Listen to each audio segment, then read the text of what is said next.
hold back the tears, hold back the tears. I'm like, God damn. Nah, brah. Whew, That's the gut level, baby. that's the gut level, man. It's the gut level. It's the gut level. Yeah, it's the gut level. It's the gut level. You have now tuned into the Gut Level Podcast.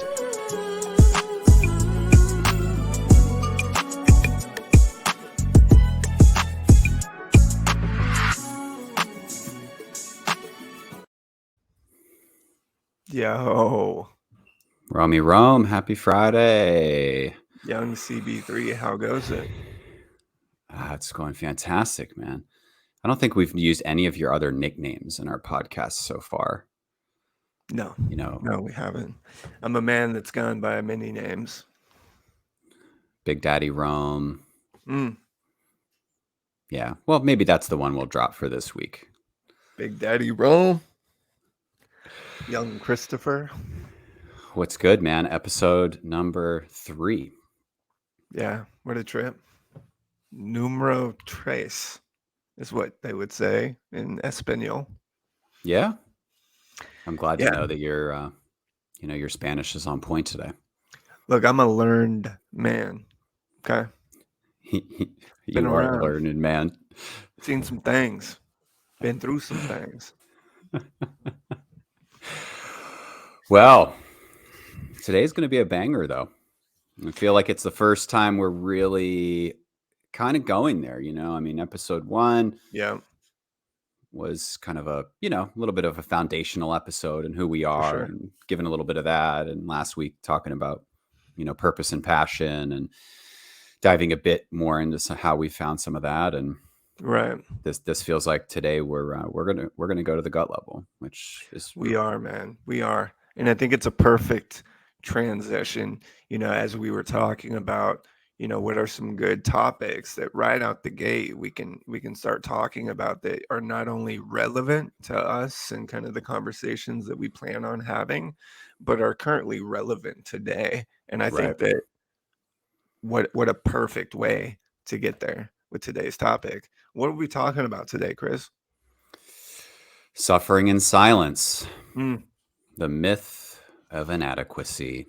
oof. Oof. That's a Mm. big one. That's a big one. Suffering in silence. Man.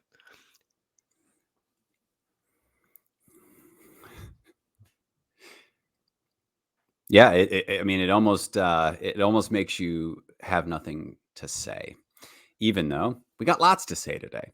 And so, you know, We do. in taking a look over this past week and just doing a little bit of my own research in this area, obviously it's something that's something that I know that you and I will share our experiences on later in the Yeah, episode. But even just doing quick Google searches on are men suffering in silence? Do men feel inadequate? Some of the first things that come up are the danger of men suffering in silence. And I dive into an article and it's about talking a lot about, and it's very, surface level in a lot of ways, but like, hey, if you're experiencing depression, like that doesn't mean that you're weak. right. And then they talked a lot about the hopelessness that a lot of men Mm, experience, yeah, and I know we talk about that with aloneness and wanting people to be able to join us for here sure. and know that they're not alone out there. But I guess I'm Yeah. curious, as you've thought about this over the last week, what have you seen? Yeah, I mean, you kind of said it. We do a preparation for the podcast, and the preparation's not super deep. It's basically we start a discussion about it, and in that we both went to Google to be like, hey, just get a backdrop of what this conversation is being had in our society. And when you Google, suffering in silence, men suffering in silence, it comes up with over 43,500,000 different articles about Okay. people discussing this exact topic. So not only is it prevalent, but people are talking about it. However, I'm not entirely sure people are talking about it from the perspective that maybe you and I have, or other men who have actually suffered in silence. So it's one of the things that I look forward to in diving into today's episode is, not only sharing our perspectives on this, but then breaking it down. Is this happening? Asking some of those questions Right. and really investigating it further. So, Exactly. Yep. Being really curious today. Hmm. yes, yes. But before we get into today's quick recap, if you haven't checked out episode number 2, please go check it out. Like, do yourself a favor, check it out. We say every week, today's episode is a banger, but last week, where we started last week and where we ended up last week, it's, man, it was a journey. It Yeah. was a beautiful journey.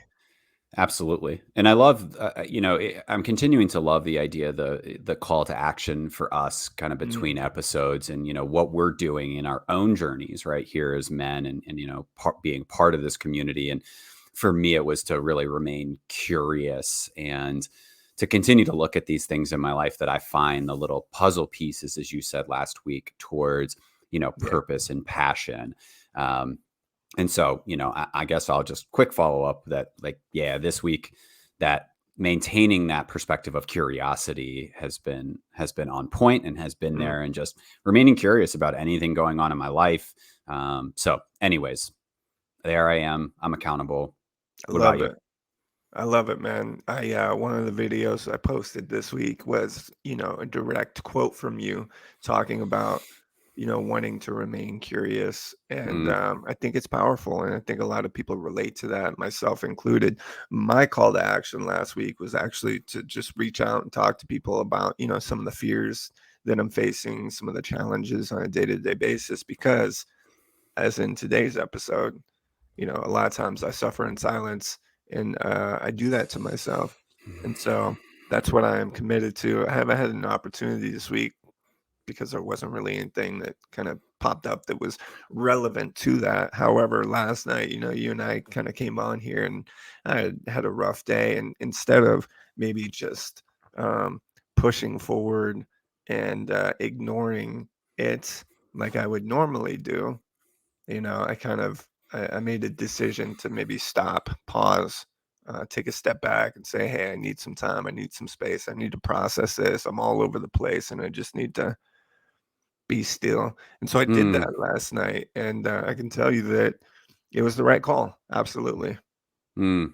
Powerful for me to hear, but also for the community. That no sometimes we doubt, just need to create that space for ourselves, and sometimes we're not going to be 100.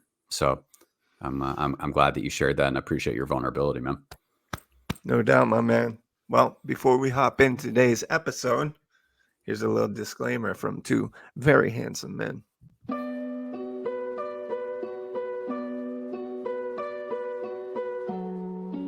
Hey guys, welcome to the Gut Level. Look, as always, we appreciate you tuning in and checking us out. But before we get started, we do want to share a couple things with you. The Gut Level is a safe, inclusive community, you guys. So as long as you identify as a human being, you are welcome here. So whether you're a man, woman, LGBTQ, black, white, brown, gender non-binary, you're welcome here to a first-hand, real-time accounting of men's transformation and growth. You might ask, whose?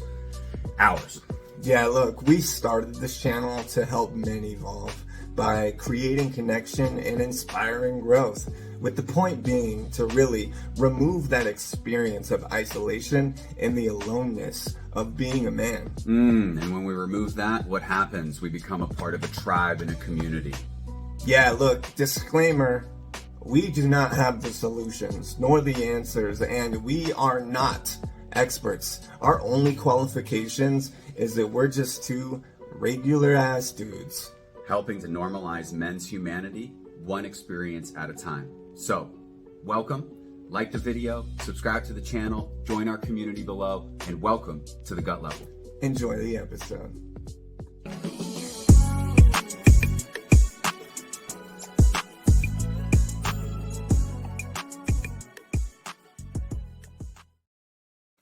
Mm.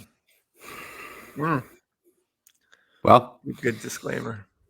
yeah, those handsome devils. What can I say? What can I say? Now, before we dive into it, as always, every week, whether or not we have a guest on or it's just Chris and I, we always want to start off with rapid fire 4 questions. So this week, question number 1, Chris, what were your greatest hits and misses? Hmm. Rapid fire. My greatest miss of the week was letting anger come out really sideways in a relationship. Mm, You and I talked about it with a significant other. I yeah, did not like how my anger was acted out in interaction. yeah, So totally cool to be angry, and we've talked about this before, and we'll talk about it a lot more. we have. But I don't love how it came out. So just a little self inventory there. Good Um, stuff. my greatest hit this week actually was setting boundaries with work, Mm, which for me is difficult and challenging. Um, I love to be a high performer. I love to get everything done. right. I love to be a month or two ahead of where I should be. And I actually asked someone if it was okay if I canceled a work trip um, Damn. in order to take care of some stuff. And Look at that that. was that was real progress for me. So That's huge. that was my greatest hit this week. That's right. That's right, baby. Get For it. you, Rome, what is a previous habit that you'd like to reclaim? Mm, rapid fire. And right off the top of my head, it's a morning routine. You know, Mm, many moons ago, I when I was functioning at my highest capacity in business, in life, in relationships, just in general, I had a morning routine, and I'd picked it up by several different places, motivational speakers and stuff like that. And it was basically a simple technique of setting an alarm, and then when the alarm goes off, giving myself counting out 5 seconds, 1, 2, 3, 4, 5, and no matter what, on second number 5, I roll out of bed, go to the bathroom, brush my grill, come back, hit my knees, do some prayer, some meditation, look at my schedule for the day, and then I would just visualize myself completing everything, and then I would go out during the day. And I've gone away from that routine, and I think that I've suffered because of it. So it's one habit that not only I'd like to reclaim, but I am committed to reclaiming. I think morning routine, it's something you've talked about. I'm sure it's a conversation we're going to have in the future on this podcast. But for me, it's something that I'm committed to reclaiming. I love it. And I think for the community, that idea of count to 5 and get out of bed, game changer. Yeah, Love it. yeah, yeah. It's been a while. Now it's like, Yeah. you know, 10, 20 minutes. So not great. Question Lots number of 3, Chris. What did you do to play and have fun this week? This past week was Valentine's, It and was? that was yeah, I know. Well, I can be your Valentine this Oh, year. Yeah, yeah, I can handle that. thank Yeah. you. Um, I'm a total romantic. So Yeah, just you for the are. community. So I had a lot of fun putting together a little day, some activities, some things going on. I love to plan, um, and I'll just say for the community, I absolutely loved watching The Notebook. So total hopeless romantic, Whoa. lots of lots of tears, lots of Okay. sad, lots of happy. But it was just Wow.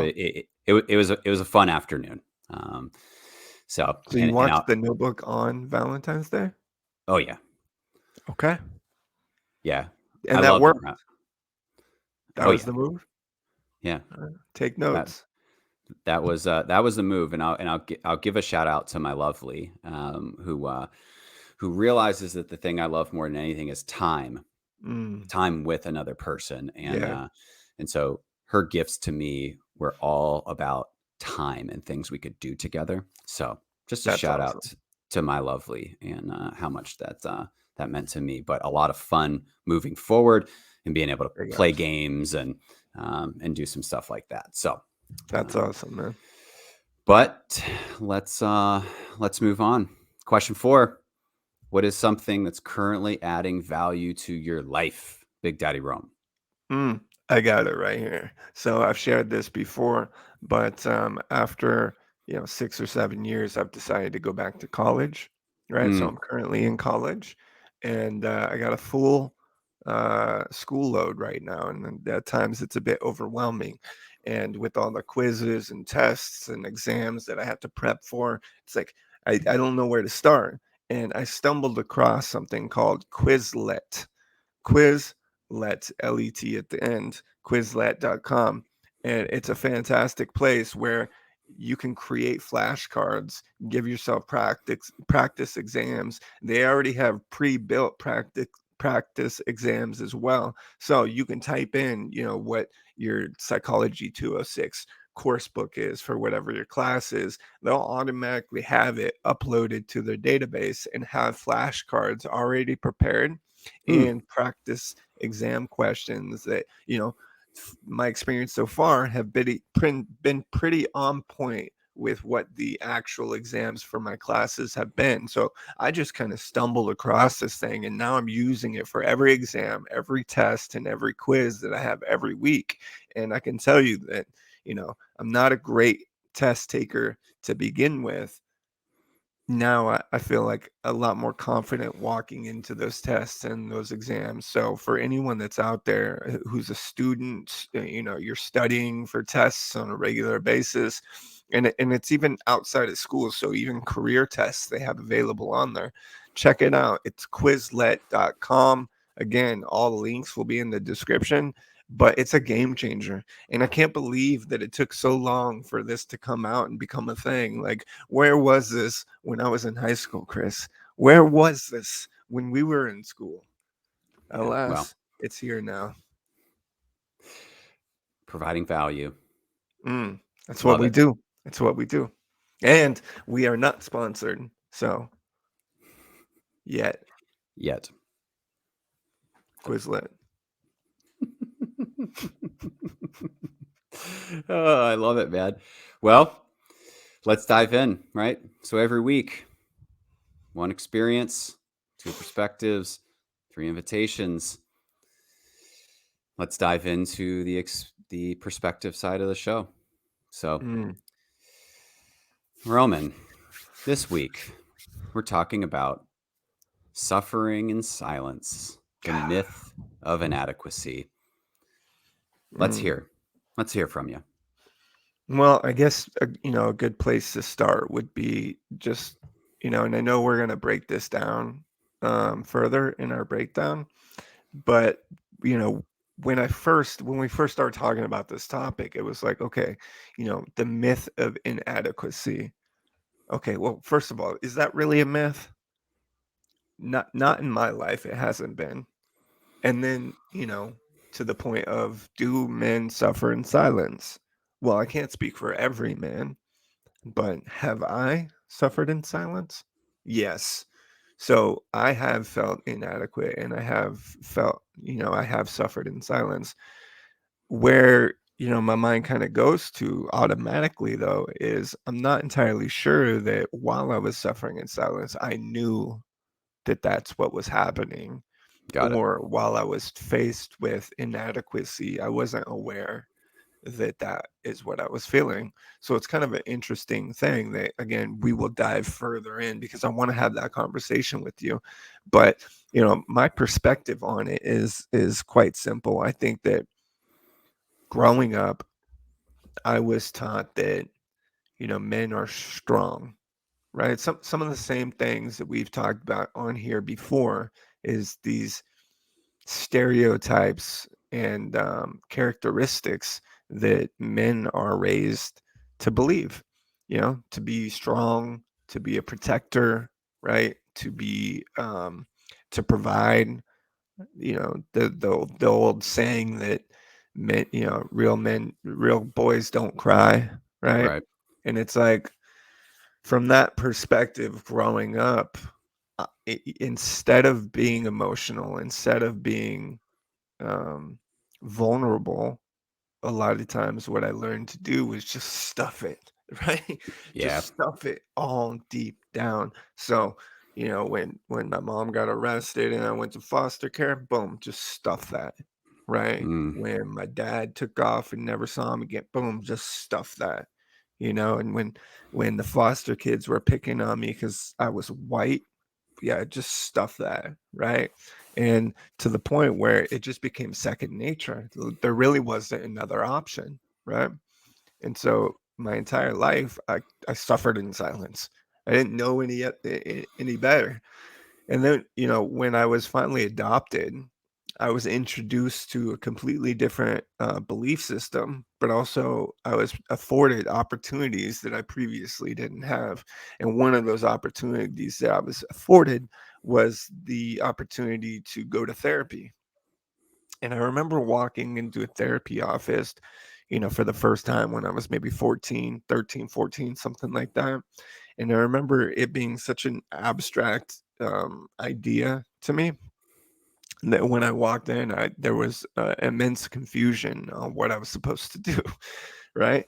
And so when the therapist asked me to just start talking about what I was going through, it I could like Mm, I physically couldn't share what was even going on that day. yeah. And what was going on that day was, minuscule compared to some of the traumas I had faced earlier in life. Now, eventually, at the persistence of this wonderful therapist that I had and my wonderful adopted parents, over time I had learned to start to open up and start to share and start to be a bit more vulnerable.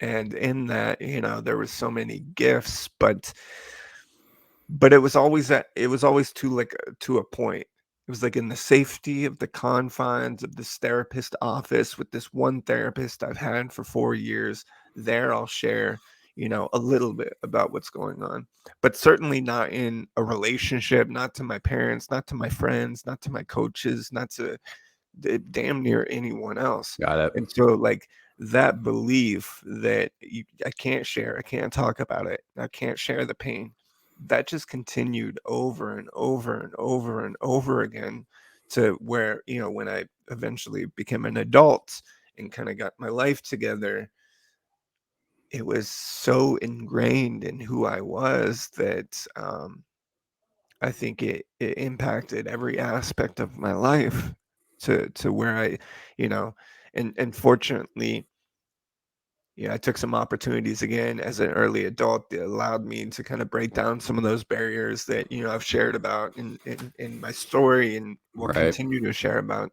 that, I no longer have those same barriers to opening up or being vulnerable or being authentic. Now it just comes naturally to me. But I also know that that is the exception rather than the rule. I know that there's a lot of people in my life today that didn't have those opportunities to smash some of those barriers and still suffer in silence. I see it all the time. I see it in my classes at school. I see it at, with some of the groups that I'm a part of, this pickup basketball group that I'm with. Like, I can tell while we're playing basketball that this guy's going through some stuff, and I'll reach out and be like, "Hey man, are you okay?" And the answer that you give when you're a man and anyone asks, "Are you okay?" You say, "I'm fine." Yep. And so, yes, I have suffered in silence and inadequacy, man. That's gonna have to be a whole nother episode, man. Because although, yeah, those two things kind of do come together and are really closely related, suffering in silence, I believe that it's a detriment to our society. It's a fallacy that men grow up believing, and it's one that unfortunately leads to a lot of other problems: depression, mental illness, addiction, Yeah, anxiety, and, suicide. So, for sure. my perspective and my experience with that, I shared a little bit about that, how it's changed over time from being completely, I wasn't aware of it. It was just learned behavior to, starting to open up and then become aware that yes, I'm suffering in silence, but now choosing, not to where I am today of, hey, I don't suffer in silence, or at least I try not to today. I shared earlier that I had opened up to you just last night and told you, man, I'm going through it. I need some time, need some space. So it's Yeah. something today that I'm acutely aware of, and I very much try not to. And so it's kind of morphed over the years. But I'd really like to hear what your perspective is on this idea of men suffering in silence. Do they? What was your experience? Have you suffered in silence? And then, I look forward to breaking it down with you. So, Chris, what is your experience? Yeah, and thanks for sharing all that, Rome. And I love the idea of the idea of just being here with you as you're going deep Mm, into your perspective. And mine is very similar in so many ways. I mean, of course, all the pushing everything down, and the societal right. norms or the belief systems, and what it means to be a man. And of course, I think probably most of us grow up with that in some way. And when it Yeah. comes to the inadequacy piece and how that fits with suffering in silence, is I think that, and I read this in one of the articles that I checked out, was you know that I think we learn, and I can relate with this, that I learned very early on, that if I'm to share about what's really going on, so to share my emotions, to talk about my experience emotionally, that you know I'm terrified if I do that I'm going to be perceived as insecure or inadequate. Mm, And whether that was as a yeah. boy, an adolescent, a man. And as Yeah. I've been able to break this further down in my own life, right, the myth of inadequacy, which I got from a book called The True Heart of a Man, which Mm, link in the description, but definitely a highly impactful book in my life. I mean, in a yeah. lot of ways, changed my life. Um, but was this idea that these belief systems that we come up with, and what I relate with in the inadequacy side, is that I'm not man enough, I'm not good Mm, enough, and that I'm not worthy of love. damn. Yeah. And so when I really got into Yeah. that, and then was able to go back and look at things like relationships and businesses and friendships and just the way that I've functioned in the world over the years, that's when like this huge light bulb went off. And I was like, Mm, holy shit, I've been operating my whole life through this lens of inadequacy. And how this fits with the idea of suffering in silence is, you're absolutely right. These are not things I was willing to share. right. I was not talking about this with business partners. I was not talking about this with intimate partners. I was not talking about this with family. And I think only at a friend level, it was like scratched at like a very, very surface level. Right. And so, my experiences that been absolutely like, I have suffered, for the better part of what I'd say 37 and a half years in a lot of ways. Damn. Yeah. In silence around, how do I have this conversation? And I think we talk about, you know, you know, the gut level being this opportunity to bring people together, to bring men and to Yeah. bring humans together in these conversations. Right. And that experience of aloneness is what I bring to the gut level, right? Like when you and I decided to do this, it was so rooted in this idea that I have been suffering not only in silence, but with this experience that I am alone in Mm, what I'm going through. And yeah. so, that's such a huge piece for me, is, with the idea of suffering in silence, is that like the reason I suffer in silence is because I have this belief inside of me that like no one else is going through this, right? No one else is experiencing heartbreak. No one else is experiencing Right. failure. No one else is experiencing um, the fact that like I don't love being a CEO of a company, right? Mm, I like to build things and I like to grow them, but I don't like being a CEO. Like, who's talking about that? Like, where can I go to have this conversation? And right. the thing is, what I realize now, and probably you do too, is that like a huge number of people are experiencing this. Um, Humans in general, right? We're here Yeah. talking about masculinity and the male experience, But it's Right. like the more that we open the dialogue, the more that we continue to ask questions and like remain curious about this, that to me is the key, because the reason I, Chris, suffer in silence is because I don't think anyone else is going to relate. Mm, I think everyone else has gotten the playbook to life, interesting. and that was one of the classes that I missed. It's the one I skipped, was Right. the one on the playbook to life, the playbook to being a man. And so my inadequacy, to wrap up my perspective, is rooted in, I'm not man enough, I'm not good enough, and I'm not Mm, worthy of love. I then function in the world that way. And then I suffer because what I believe is that no one else is going through that. So I don't share that with people. I don't talk to people about that. I don't bring that out and say, hey, Roman, I feel incredibly insecure about something. So right. that's a bit of my experience with it. Is that absolutely I've suffered, and I've suffered the most from feeling alone, and that inadequacy has been a pretty consistent theme in my entire life. Right. So Well, first of all, thank you for sharing. And I like how you drew the correlation between inadequacy and suffering in silence, because you're absolutely right. You're absolutely right. yeah, They go hand in hand. for sure. And that's why I think it's interesting for us to dive into like breaking this down, right? And Yeah. so, for me, I start, and obviously we both already connected on this, so not a lot of contrast, or so it might be interesting for us to play a little bit of devil's advocate here and there in as we break this topic down. But I guess for us, as well as our listeners and our community, it's like, when we talk about suffering in silence and inadequacy as a man, like, is this real? Is this Mm, bullshit? Is this mm, only something that Roman and Chris experience? um right. I don't know. I mean, it seems like, what would you say, 43 million articles on Yep. Google. Yep. So I don't know. There's a lot of people talking about it, man. There's a lot of people talking about it. And to that question of, is this real? Which I think is probably one of the most important questions.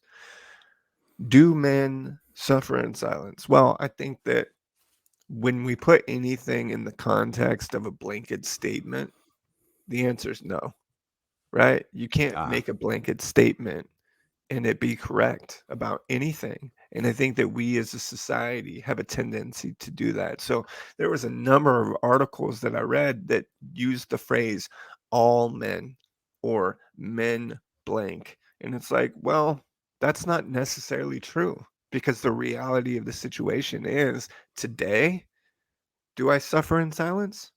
No, right. not really. And like a lot of the people I surround myself with today, like my friends, people that I've chose to be in my life, a lot of them don't suffer in silence either, right? Mm, So I think there is a population of men who have, changed, adapted, transformed, grown, that don't necessarily suffer in silence anymore. So it's like, do some men? Yes. Do most men? Maybe. Do all s- men? No.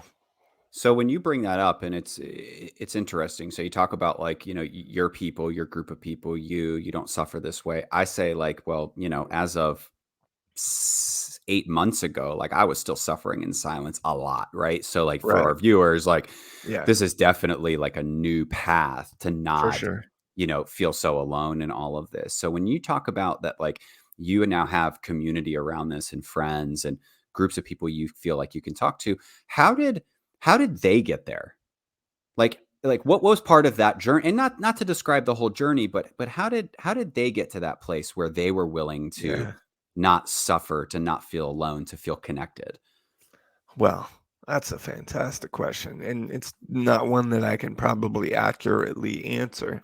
However, I would say that my belief and my opinion is that probably the majority of people who have been able to transform and change certain beliefs, knocked over certain barriers, and now live on the other side of that, have done so out of pain and Okay. necessity, Sure. right?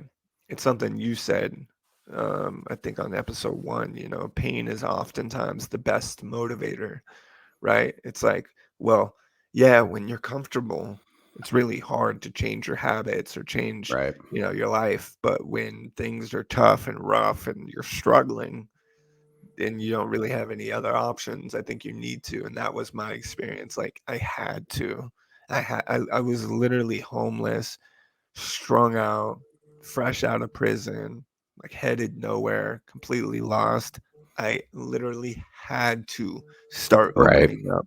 Otherwise, I was going to bite a bullet, right? Sure. So, and I would assume that that's probably, maybe not that drastic, you know, pain level that I was in, but I would assume that probably most people that have been able to overcome that had to because of, some sort of pain. Yeah. So But what you're saying is pain being the motivating factor for people to want to or to feel like they have to open up is experiencing, whatever the emotion might be. But well, yeah, let me ask you this, Chris. You kind of created the correlation between suffering in silence and inadequacy, right?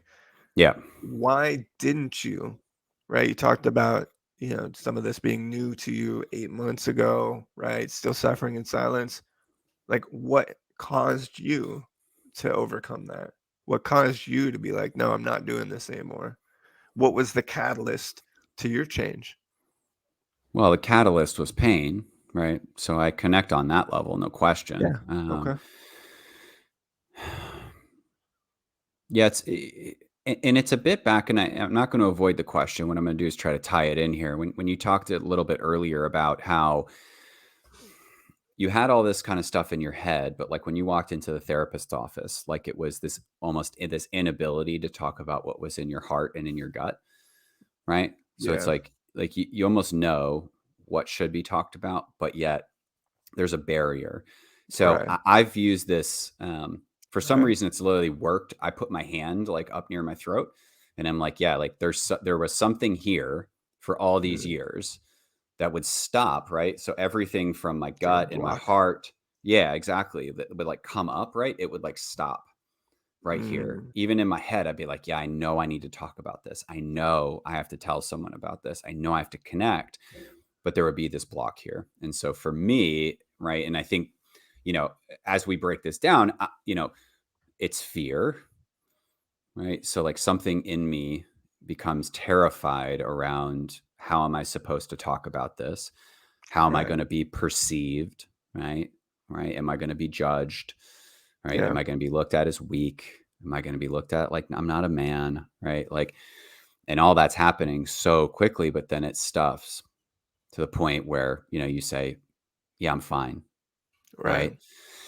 So, that's part of it for me is pain has always been the touchstone to Hmm. growth for me. And, you know, 8 months ago, it was pain. It was, I was suffering desperately and didn't know who or how I could talk about, the things that were going on in my life that were Yeah. causing so much pain. And so I think for me, and probably, I imagine if we polled men, it would probably be a lot of fear, right? That prohibits us from Right. from actually reaching out.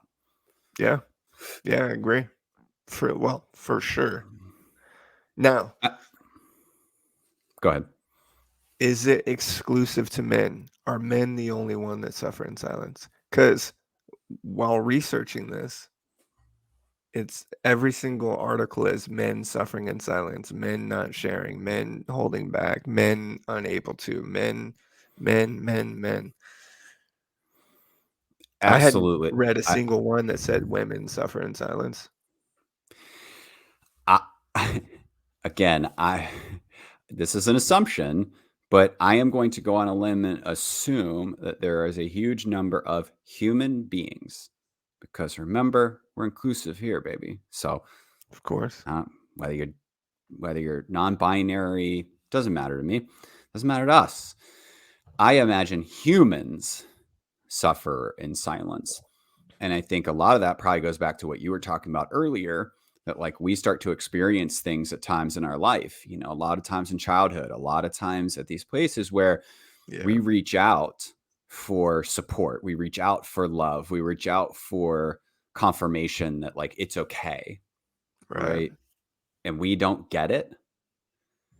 And then we start to develop those belief systems that like it's Yeah. not going to be okay for me to reach out for help, for support, to talk about this, for someone to be with me in this. So no, I'd love your opinion, but mine is no. I think humans suffer in silence. Yeah, I have no idea. I think that it's just interesting because I mean, I would assume that it's a human thing, right? Because I was a child when I first started feeling that way. Yeah, So I would assume that it's, it's not dependent on gender, race, ethnicity, background. It's something that affects us all. However, I guess the interesting question would be is why are all of the articles or all of the conversations out there right now directed towards men? it's a great question. Um, I, I probably have to assume that it's because of suicide rates in men, Right. Yeah. um, domestic violence. Right, we start to talk a lot about Yeah. some of the really ugly things in the world, and I think a lot of them are unfortunately perpetrated by men. Mhm.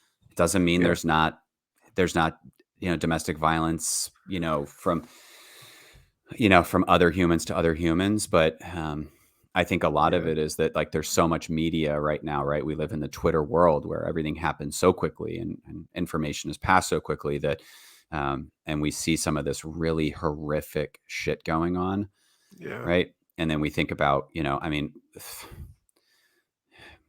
think about like the mass shootings, man. We don't see we don't see that this was a woman, right? We see No. this was another man, right? Yeah.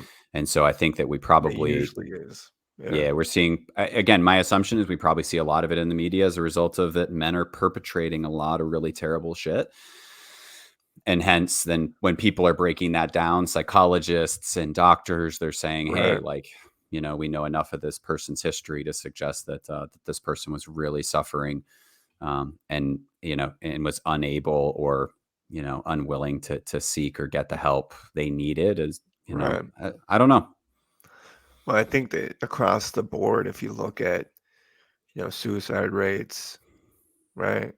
Prison rates, Right. those that accidental overdose. It's like, men are the ones that go to war. Men are the ones that are growing up being told that they need to protect. They're growing up being told you need to be strong. You Yeah, need to fight. You need to push those things down. And so, yeah, I mean, I agree. I agree. It's interesting to think about. It's like sociology 101. sure. So I'm curious, why do you think this is going on? Like, why do you think, let's just stick with men here, but why do you think men are suffering in silence? Um, I think that firstly is that there is that stigma, Okay. and stigma is a dirty word, but the stigma is that if you're struggling as a man, you keep that shit in and you handle your business. Yep. And the belief growing up is that um, to share, to be open, to be vulnerable is to be weak.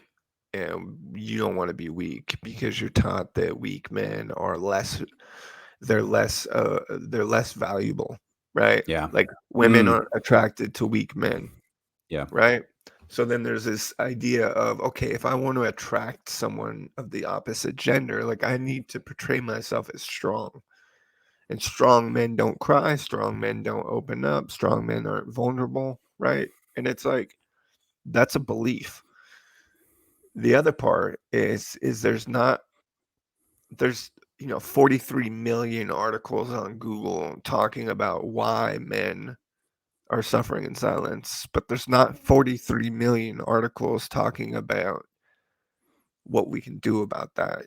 Mm, And I think that a lot of times we, especially here in the United States, like we get so hyper focused on what the problem is and completely ignore the solution or any attempt to find a solution. So it's like, oh my God, men are suffering in silence. Huge headlines. Look at the suicide rates. Look at domestic violence. Look at PTSD. Look at mental illness. Look at addiction. Look at, right? And it's like, right, those are right, huge headlines. And those are, you know, people will rush to go see that, but it's like it's less sexy to be like, hey, let's talk about our feelings. It's less sexy to be like, hey, we found a solution to men suffering in silence. Why don't we all just, talk about it? And there are forums, there are groups. I mean, there's literally like somewhat type like 12-step type support groups where men can go who have sure, dealt with PTSD or dealt with domestic violence or dealt with sexual assault, where men can open up and be vulnerable and talk about that. But those are very specific groups, right? And they're right. usually very small. There's not one huge dialogue of conversation that's currently available to men out there to be like, hey, be yourself, open up, be authentic, share, be vulnerable. So once that happens, then we'll start to see this change. Until then, it's going to continue to be the norm. Well, and one of the things I think about in this is that awareness of it. I know we talk a lot about this, that like until we really develop an awareness that this is actually something that like we're going through, right? So you talked Yeah. about friends and Yeah. yourself and like, Yeah. that there's an awareness of it. And then like, oh, like now that I'm Yeah. aware I'm not the only one, then we can do something about it. And I'm curious your take on this. I'm gonna take us in a little bit different a direction, but I think it's very relevant to this conversation.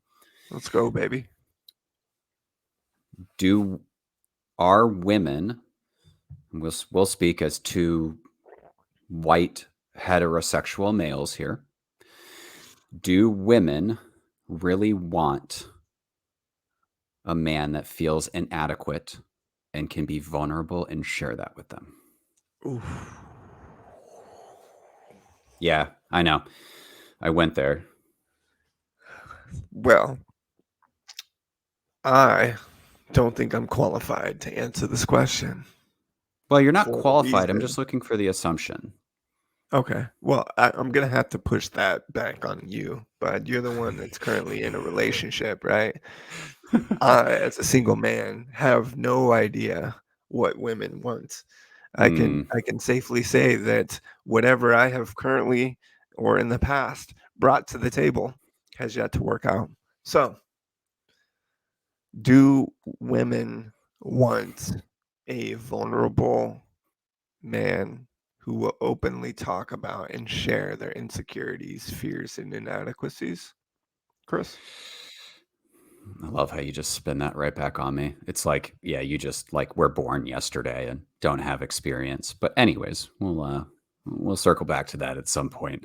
Um, so you said it earlier, right? There's no way that what we can do is have a yes or no answer. There's no way we can put this mass generalization on such a big question.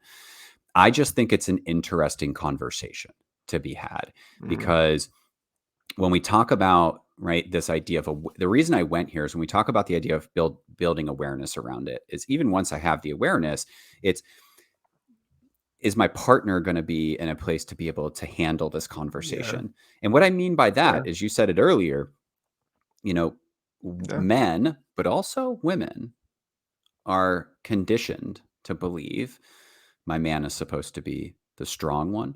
the Yeah. protector, the provider, the one who takes care of me, the one who Yeah. figures things out, the one who's the problem solver, right? When there's a problem, we Yeah. handle it.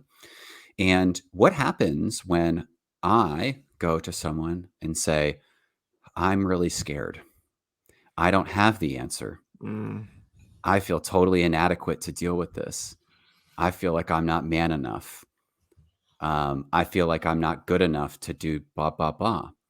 Then how does, right, my partner react with that? So I think that when we talk Making me about anxious. yeah, the mass side of it, right? Which is like you said, we're so, we're at this point, we spend so much time in the problem and not talking about the solution. And I actually think that this is twofold, right? Like as a species, as humans, it's interesting to say, hey, as men, we've got to step into this power. We've got to step into this ability to Right. to share what's going on, to be vulnerable with it, to authentically connect with the people in our lives that we love. Right. Right. But the other side of that coin is thinking about how would I respond to Mm-hmm. someone sharing this with me, right? So we Yeah. talk a little. This might be a little more down the rabbit hole on solution, right? Which is thinking about, right, and for our listeners in our communities, like how would I respond to a man in my life Mm. sharing their deep That's good. shame with That's me, their good. deep pain, their deep sadness, their anger, and would that create reactivity in me, or would I be, you know, uh, you know, what would I start to go whoa, whoa, whoa, whoa, whoa, Yeah. and like it brings up my stuff as well. So I think that this is a conversation that I would love to have with a female guest For sure. of For ours, sure. and to bring this question up and to really see the other side of it. But I think Agreed. there's a curiosity from my perspective around. I think a lot of women would say, I want that man who is alpha, who is sigma, For sure. however you want to clarify it. And that would include, I want them to be vulnerable and I want them to be authentic, because that's more of them being a complete man. And I also think there's probably a large number of women out there that would be absolutely terrified if there was a man in their lives that said, I don't know the answer. I can't fix the problem. I'm in Yeah, I deep agree. hurt and deep pain. I agree. Um, I agree. so, yeah, I don't know. I just, That's interesting. I could tell you this though. I think I've found the solution. I have it all right right. here. I have the solution to men suffering in silence. Okay? Listen, if every woman out there were to put on her Instagram, Facebook, Tinder, Bumble profile and say, I'm looking for a sensitive, vulnerable man who will open up about his feelings. Boom! Overnight, men will start becoming sensitive, vulnerable, authentic men who open up about their feelings. They will stop suffering in silence and they will do a full 180 and become that. I guarantee it. I guarantee it because to your point, I think that men believe that they must be alpha. Part of that reason, look, it's probably the biggest part of that reason is to attract the opposite sex, right? A lot of our primal instincts and drive are to for that, to Right. find a partner, a suitable partner. So, in order for me to attract a suitable partner, I need to be what I think I need to be for them to be attracted. So, if women were to go out there and publicly say they are no longer attracted to strong, protective alphas who don't share and open up, I think overnight you would see that's the solution. That's the solution. So you heard it here at the gut level. You heard it here first. Change women, change the Tinder profiles, change Yep, the Bumble profiles, the Hinge immediately. profiles, to suggest I want an alpha male or a sigma male that also is going to be able to open up about their insecurities, their sensitivities, That's right, their baby. deep emotional experiences, Yep. and then we can facilitate those dialogues. And then we'll be that. Women, I'm telling you, we will be whatever you want us to be. That's what we Well, do. yeah, I mean, but that only covers part of it, and Yeah. what I would say in the last few minutes as we wrap up, this portion and kind of the breakdown is when we also talk about the inadequacy piece. Mm, Right. And men, right. Cause I think what we've made the connection of here is that, at least our experience and probably others is that, for sure. we suffer in silence, but we do it because there's this piece where we feel like if we share, we're going to be perceived as inadequate. Yeah. Right. And so like, why, maybe I'm answering my own question, but like, why do we as men believe we're inadequate? I don't know, man. That's a whole podcast because I think there's so many pieces to it. But in one of our unreleased episodes, you and I talked about this kind of the cycle of you think, therefore you act, and what comes before a thought is a belief, and therefore you believe to think to act, and so it becomes like this cycle that continues to perpetuate over time. So it's like it's all belief systems, and I think the main belief being is and I think you and I differ on this a little bit. The reason that I didn't want to open up and I didn't want to share was not because if I did, it would make me weak. I didn't want to share because I didn't think anyone gave a shit, right? Mm, So it's like I don't want to open up and share all my problems because you don't fucking care. So it's like, why am I gonna like bother you with my mess? You know? I barely gave a shit about my own life. So why are you going to care? just dropping knowledge right there. Because you're exactly right. I come at it from the perspective of feeling alone, Yeah. right? And this, like, no one else is feeling this. Yeah. And then you complete that, which is with the idea that no one gives a shit. And look, and that's a fallacy. Mm, Both of those are you know deep-seated beliefs that are wrong because we are not alone, and people do care. Shit, yeah. man. Like I care, you care. If anyone were to come to us and just be like, "Hey, I need to talk to you," cool. Like I'm listening because I care. Yep. And so those are both fallacies, but those beliefs, man, are so powerful that they become ingrained in who we are. Our belief system becomes our identity to the point where I become and I start to identify as someone that doesn't open up, doesn't share. Whew. That was extremely powerful, and I hope you pull something from this and throw some shorts together because I think that you know we didn't plan to kind of get to this idea of solution, but to me it's, I mean, we talked about a whole lot, but Right. in particular the idea that a lot of men probably feel alone and a lot of Yeah. men probably feel like no one gives a shit Yeah, for about what they have sure. to say. And I think actually not men, let's say human, right? And Humans. how that's Yeah, tied to all these beliefs. And you're right.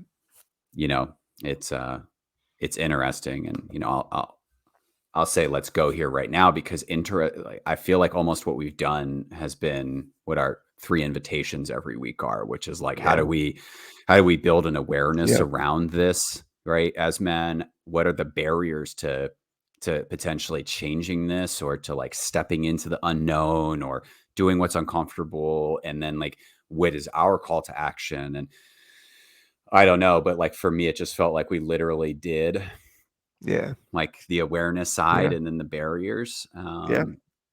We did, man. You're right. You're right. And oh, ooh, that was just that was heavy though, man.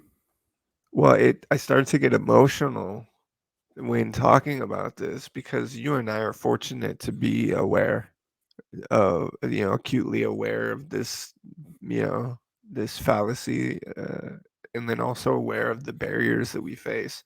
Yeah. But you and I are also aware of what it actively looks like when somebody is suffering in silence. Yeah. We have witnessed firsthand the devastation that that causes in people's lives, and not just the Right. person who's suffering in silence, but their friends, their families, their loved ones, Yep. the addiction, the abuse, the mental illness, the trauma, the depression, the anxiety, right? The destroying of families. Like you and I have seen that and witnessed it firsthand. So it becomes less of just like a headline in an article. Oh, men are suffering in silence. It's like, yeah, people are destroyed Yeah. because of it. And so I think the only call to action is for us to call to action others. Yeah. What does No that look like? more talking about the problem. Let's let's not even talk about the solution. Let's be the solution. I was told early on, if it's to be, it's up to me. Meaning that it's not, we can't just wait for someone else to help. We can't just be a bystander. We got to take action. And so I know, Chris, that this is something that, last week we talked about passion and purpose. I know that this is something that you are passionate about. So what would you say is a good call to action?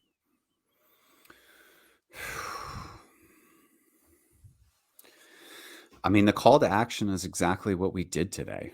It's like, have this conversation, right? I mean, Mm, you took it yeah, to a place where I agree, and this is where we live a lot, is in the trenches of this yeah, world, and in the darkness, and in the pain, and in the suffering with others. And whether it's have a conversation with us, literally, right, through our social channels, right? yeah. Everything for us is at the gut level. Whether it's Hit us sending up. us an email at thegutlevel@gmail.com, whether Yeah, it's talking to your friends, somebody you're comfortable with, sharing this online somewhere, like, I yeah. just think like for me, it's like starting the conversation, right? And then the barrier for me, right, is that like we're not alone. That like there Mm, are other people experiencing this. There are other people going through yeah, this, and there are other people right now that don't just feel alone, but feel no one cares. yeah, And what I can say, at least from here, and like the reason and the purpose that we are here, Roman and I, is because we care, yeah. because We we do. want nothing more than these conversations to be had, for men and humans to start engaging in these deeper gut level conversations Mm, around what it's like to be a man, what it's like to be a human today. And so that's mm, the call to yeah, action, right? So that's for me, like, open the dialogue, right?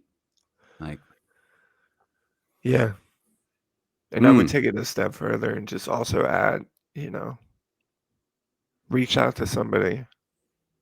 yeah, If you see someone that you think might be suffering in silence, like you never know the power that you have. We as humans are powerful. We can change someone's day, month, year with a yep, simple hello. How yep, are you? So if you see someone that's struggling with maybe anxiety or depression, or they've been struggling with addiction or some mental health issues, maybe they just went through a loss of a relationship or they lost a loved one, like reach out to them, yeah. talk to them. Yeah, tell people you love them, we talked about this Yeah, on, man, yeah. last episode, is the idea of telling people that you love them. And I think, it was That was even, such a and I'll huge share thing, for our yeah. community, right? It's like, it's the last thing I said to you before I went to sleep last night, and I woke up this morning and you had said, like, I really needed to hear that, And so it's like the simplest thing about being able to say, I love you to somebody, and I see you and I'm here.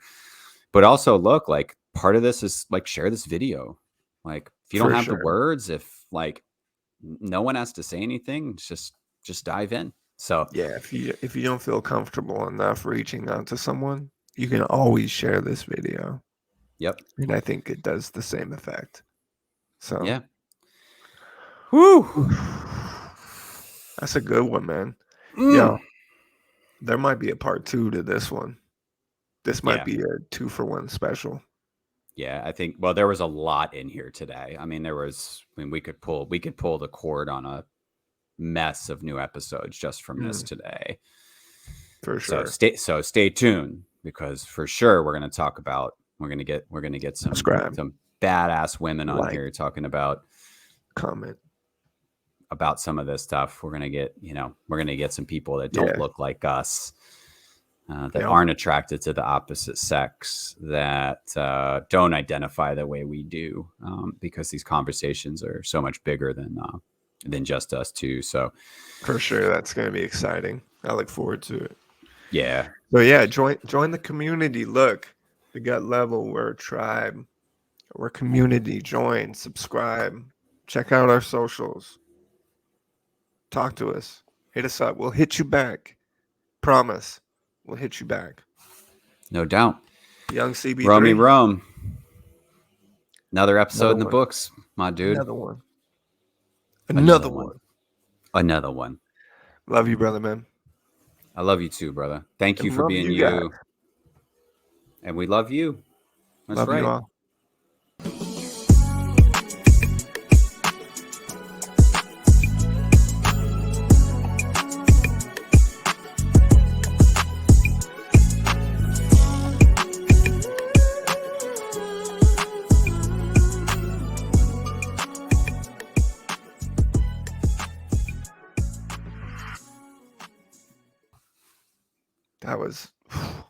That was a fucking banger. That was emotional, man. It was emotional. Yeah.